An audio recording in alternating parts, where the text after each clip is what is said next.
L'annonce du pays organisateur de la CAN 2025 est attendue mi-août. Alors que les espoirs sont déjà très minces pour beaucoup d'Algériens, le président de la Fédération marocaine de football, Fouzi Lekja, vient de faire une annonce qui fait froid dans le dos. Pour certains, c'est un manque de respect à la Fédération algérienne de football et au règlement de la CAF. Pour d'autres, c'est juste la preuve que Lekja contrôle toutes les décisions de la CAF. On voit ça tout de suite. Le football algérien hors du terrain, c'est sur Ben Éclair.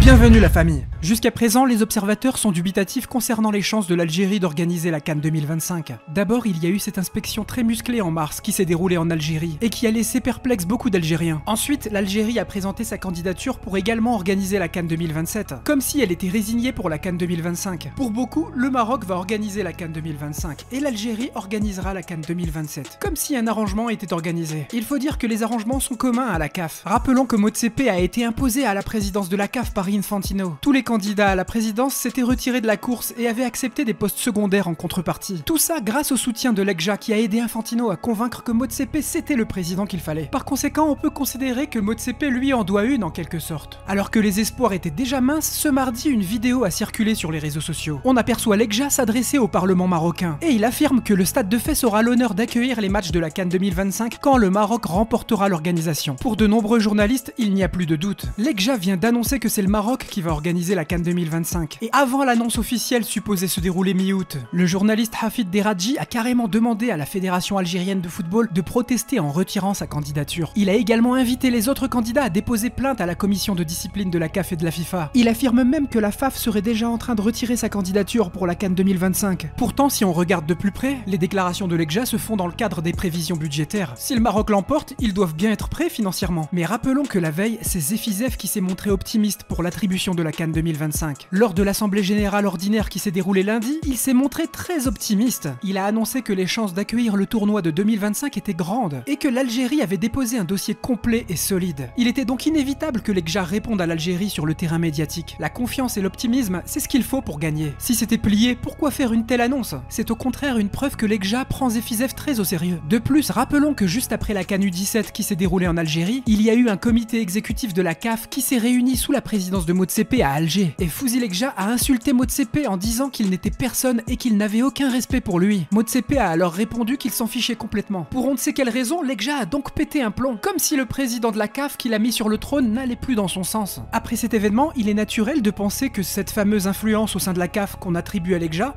elle peut être remise en question. Il n'y a aucune raison de penser le contraire. L'Algérie a toutes les chances de l'emporter. La CHAN 2022 qui a été organisée en Algérie a été qualifiée par Motsepe comme la meilleure de l'histoire. Et rappelons que le seul pays qui a diffusé les images de l'inspection, c'est l'Algérie. J'ai d'ailleurs fait une vidéo là-dessus. Si tu veux la voir, le lien est dans la description. Enfin, Zefizev et le ministre des Sports Seb Gag sont très pros et stratèges. L'Algérie a entamé une opération très importante de lobbying au sein de la CAF, et même jusqu'en Afrique du Sud via son ambassade à Johannesburg. Les dirigeants algériens sont confiants, et on doit faire pareil. On pourra se plaindre après l'annonce officielle, si on perd. Si la vidéo t'a plu, sache qu'un pouce bleu m'encouragera à continuer. Et pour ne rien louper, abonne-toi. C'était Ben, merci de m'avoir écouté, et à très bientôt pour une nouvelle vidéo.